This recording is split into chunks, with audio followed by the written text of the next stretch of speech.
দি hunger project কর্তৃক আয়োজিত আজকের এই আঞ্চলিক আন্তর্জাতিক সংলাপে সম্মানিত সভাপতি, সম্মানিত অতিথিবৃন্দ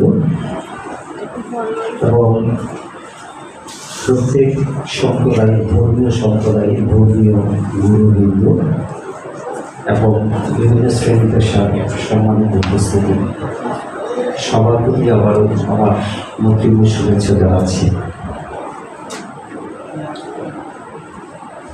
আমাদেরকে আজকে এখানে পার্টিসিপেন্ট হিসেবে একটা যে ফাইল দেওয়া হয়েছে এবং আমাদের দাদা প্রথমে মূল প্রবন্ধ হিসেবে সেটা পুরোটা পাঠও করেছেন, তো সেখানে তো বিস্তারিত আছে বলা যে আমাদের ধর্মীয় সম্প্রীতি রক্ষায় কী করণীয় এবং এই ধর্মীয় সম্প্রীতি উত্তরণের পথে আমাদের ব্যারিকেডগুলো কী, আমাদের করণীয় কী হতে পারে জার্নালিজমের থেকে সবই তো বলা আছে। আমি বিশেষ করে আমার বক্তব্যে আমি সেখানে যেতে চাই না। আমি যদি আমার একটা অভিজ্ঞতার কথা বলি, অভিজ্ঞতা বলতে সেরকম না, কক্সবাজার থেকে রাজধানী পর্যন্ত এই পর্যন্ত দেশি বিদেশি এ ধরনের অনেকগুলো জায়গাতে গিয়েছি, আমার অভিজ্ঞতা আছে। কিন্তু আমি তীব্রভাবে খেয়াল করেছি একটা বিষয়, এরকম বিভিন্ন ধর্মীয় সম্প্রদায়ের জনগোষ্ঠীর অংশগ্রহণে যখন কোনো ডায়ালগ হয়, কোনো গ্যাদারিং হয়, আমি ওখানে খুব খেয়াল করে দেখি, নিশ্চয়ই আপনারাও একমত হবে মনে, ওখানে আমরা এক ধরনের আমাদের ওই ধরনের প্রতিযোগিতা শুরু হয়ে যায়, কোন ধর্ম কত বলবে, কোন ধর্মে কত সুন্দর সুন্দর কথা আছে, মহান বাণী আছে, এগুলো সবার সামনে উপস্থাপন করতে আমরা এক ধরনের পরোক্ষ প্রতিযোগিতা আমরা শুরু করে দিই বলে আমার এটা মনে হয়। আমার কথাগুলোকে ব্যক্তিগতভাবে নেবেন না, ক্ষমা সুন্দর দৃষ্টিতে দেখবেন। এই কথাটা বলার কারণ হচ্ছে, ওই কাজটা যেমন আমরা করি, ধর্মীয় আলোচনাটাকে, ধর্মের মহানতাকে বারবার ঘুরে ফিরে আমরা রিপিট করি সামনে আনার চেষ্টা করি, তাহলে কি এটাই বুঝবো আমাদের মাঝে যে অশান্তি, অসহিষ্ণুতা, আমাদের মধ্যে যে পরশ্রী কাতরতা, বিদ্বেষ, রাগ, ক্ষোভ, দ্বিধাদ্বন্দ্ব, এসবের পেছনে কি ধর্ম দেয়? আমি তো মনে করি না মানুষ হিসেবে। তাহলে সমস্যাটা কোথায়? এটা যদি আমরা অ্যাড্রেস না করি,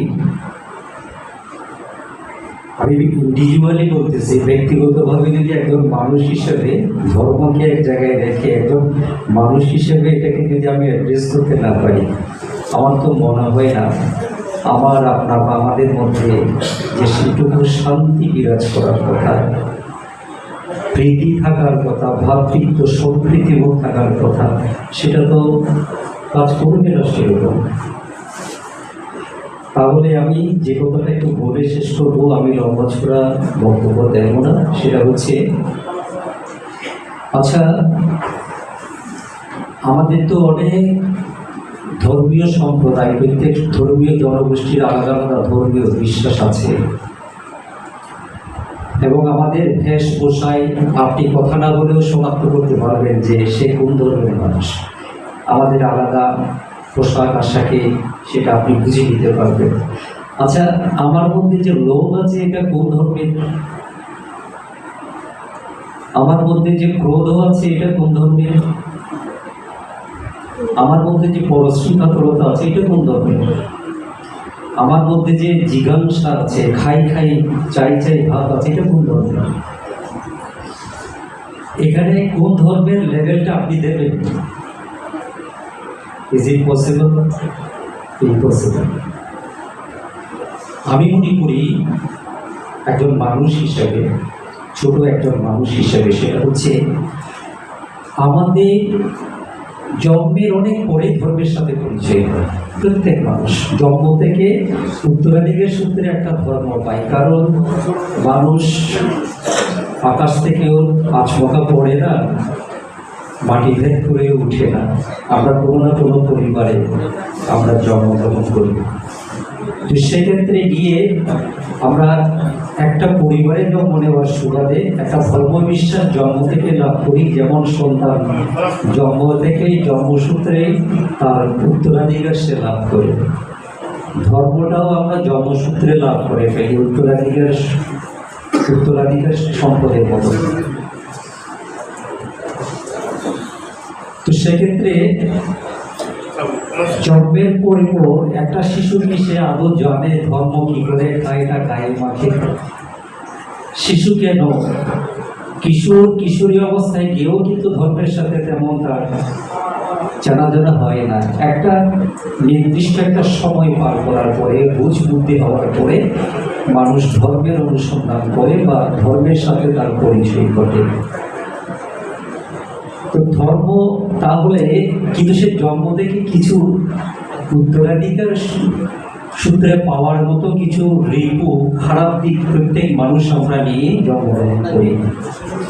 আমরা জন্ম থেকে পাই, জন্ম থেকে নিয়ে আসি হোক, জন্ম থেকে আমাদের মধ্যে ঠাসা থাকে হিংসা, বিদ্বেষ, ক্রোধ, পরশ্রী কাতরতা। এই তো যত ধরনের খারাপ রিপু আছে, তো জন্ম থেকে একটা মানুষের পেটের মধ্যে যেমন ময়লা বিষ্ঠা পরিপূর্ণ থাকে, সেরকম এই খারাপ দিকগুলো তো জন্মের পরপর থেকে আমাদের মধ্যে ঠেসে থাকে। আমরা যত বার বৃদ্ধি পাই, এগুলো আমাদের সাথে সময়ে সময়ে বৃদ্ধি পায়।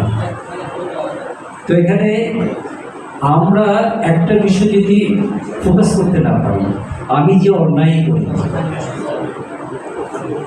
আমি যে আমার চোখ দিয়ে অন্যায় করি, মুখ দিয়ে অন্যায় করি, শরীর দিয়ে অন্যায় করি, মন দিয়ে অন্যায় করি, এই অন্যটা আমি কেন করি, এই পাপ আমি কেন করি?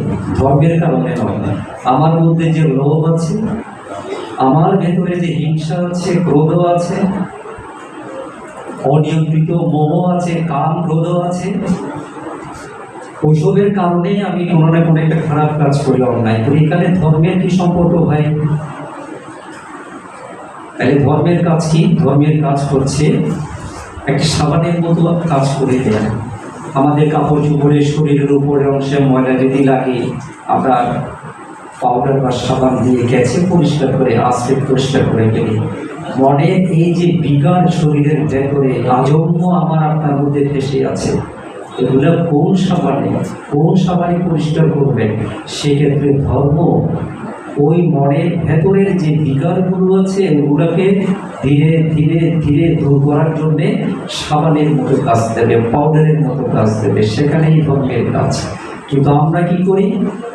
মনের সে সমস্ত ময়লা আবর্জনা যা আমাকে মানুষ হতে দিচ্ছে না, বিকশিত হতে দিচ্ছে না, মানুষের সাথে মানুষের মেলবন্ধন হতে দিচ্ছে না, মানুষের কাছে মানুষকে যেতে দিচ্ছে না, আসতে দিচ্ছে না, মিশতে দিচ্ছে না, সেই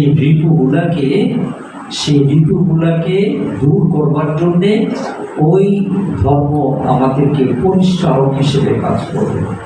আমি তো এর বাইরে ধর্মের কাজ দেখি না, কিন্তু আমরা অনেকে তার উল্টো করছি। ধর্মকে সেই কাজে ব্যবহার না করে মানুষে বিদ্বেষ ছড়ানো, ঘৃণা ছড়ানো, মানুষে পরশ্রী কাতরতা, বিভাজন ছড়ানো, জিজ্ঞাসা ছড়ানো, ধর্মকে এই কাজে ব্যবহার করছি। এখন আমার হাতে একটা ধারালো ছোরা আছে, আমি এটা দিয়ে ফল মূল কেটে খাবো আরামসে, না অনেক গলা কাটবো? এটা সম্পূর্ণ তো আপনার উপর, আমার উপর নির্ভর করবে।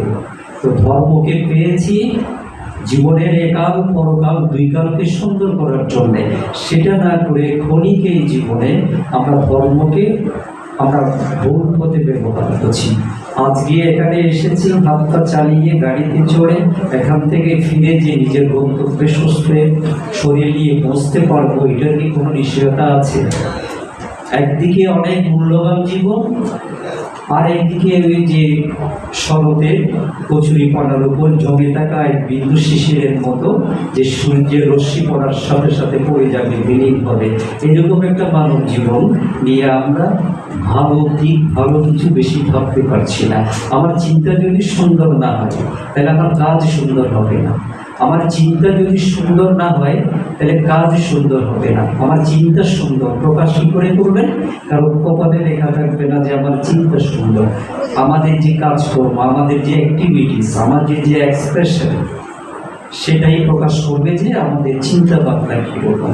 তো সে কারণে আমার শেষ কথা হলো এই, ধর্মকে আমরা তখনই সম্মান দিতে পারবো, বড় করে তুলতে পারবো, বড় বড় আমরা বিশ্লেষণ দিয়ে পাবো। যার যার ধর্মে যে যে ভালো দিকগুলো, কথাগুলো আছে, নৈতিক শিক্ষাগুলো আছে, প্র্যাকটিক্যালি নিজের জীবনে যদি অ্যাপ্লাই করতে পারি, প্রয়োগ করতে পারি।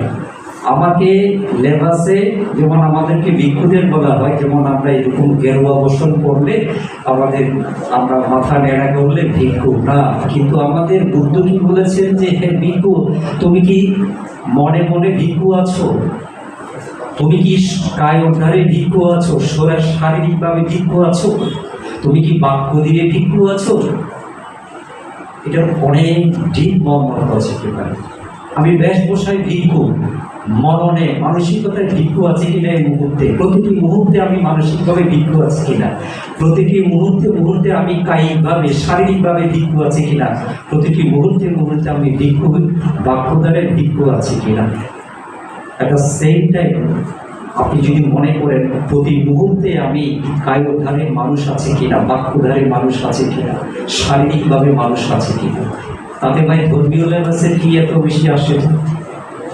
তা আমি বলি, আমাদের আগে নিজের যে আত্মনিয়ন্ত্রণ, সেলফ কন্ট্রোল পাওয়ার, আমরা আজকে ভেতর থেকে এত অশান্ত, যার কারণে নিজেও শান্তিতে নেই, আশপাশটাকেও আমরা অশান্ত করে রাখছি।